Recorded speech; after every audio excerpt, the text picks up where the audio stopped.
भगवान श्री कृष्ण राधा रानी के मनोभाव को समझ गए। मनोभाव को समझ के कि राधा रानी के मन को संताप मिटाना चाहिए, क्योंकि प्रत्येक जीव को संताप भी भगवान श्री कृष्ण, संताप देते भी भगवान कृष्ण ही हैं और संताप मिटाते भी भगवान श्री कृष्ण हैं। और एक दिन ऐसा हुआ कि भगवान श्री कृष्ण नंदगाम में लीला कर दी कि बीमार हो गई, बीमार आ गई। भगवान कृष्ण बीमार हैं और वृत्तराशि को उसमें हो गया। और कोई भी डॉक्टर आए, हकीम आए, जैसे जैसा कोई जानता है, जड़ी बूटी और तुम्हारा ये गाँव में ओना टोना, कोई राई नमक निकाल, कोई झाड़ू से नजर उतार, कोई कुछ कर, कोई कुछ कर, कोई ये पिला, लेकिन ठाकुर श्याम सुंदर को कोई भी दवाई काम नहीं किया। कोई ओना टोना, जादू मंत्र माला, कोई सन्यासी बैरागी जोगी, कोई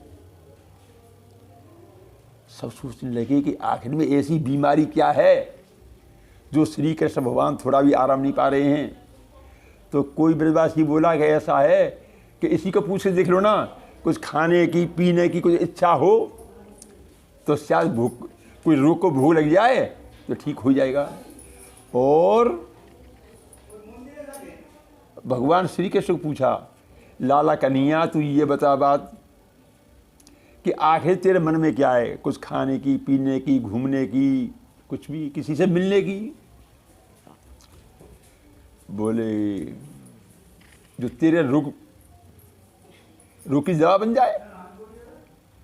बोले हाँ है। बोले क्या? कि कोई भी पतिव्रता स्त्री 1000 छिद्र के घड़े में जल ला करके मेरा अभिषेक कर देगी तो मैं एकदम ठीक हो जाऊंगा।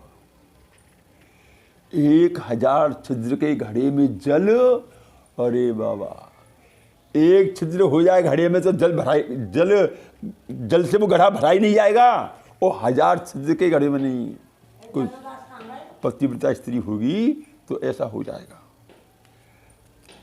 अब ब्रज में हल्ला हो गया तो सब समझती थी ब्रज गोपी हम तो दूषित हो गई, हम तो क्योंकि कृष्ण सबको दूषित कर रखा है, सब दूषित है।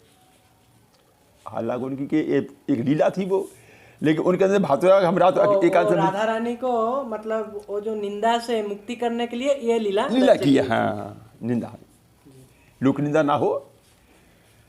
सब ठाकुर श्याम सुंदर बीमार हैं, सबने सुना। सुनते सुनते वो आवाज़ कान में आ गई राधा रानी की कि 1000 छिद्र की घड़ी में जल लेके आए तो ठाकुर श्याम सुंदर, वो भी पतिव्रता नारी हो, पतिव्रता नारी हो। उनको पतिव्रता से मतलब नहीं है,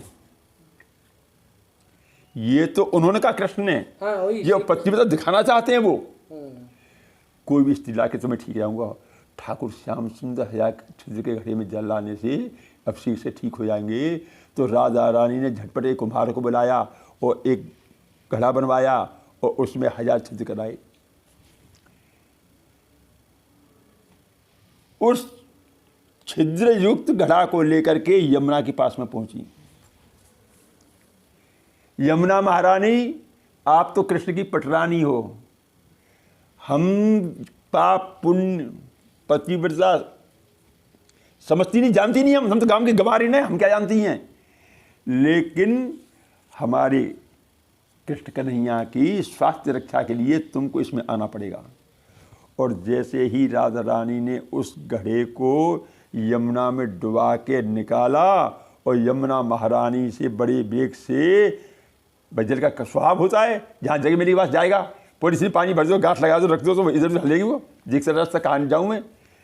तो ऐसे ही यमुना महारानी उस घड़े में विराजमान और घूम घाम के आए। तो यमुना महारानी ने क्या देखा, राधा रानी की कृपा से 1000 छिद्र के घड़े में, एक सहस्त्र छिद्र के घड़े में, घड़े के एक सहस्त्र छिद्र में भगवान श्री कृष्ण खड़े बंसी बजा रहे हैं।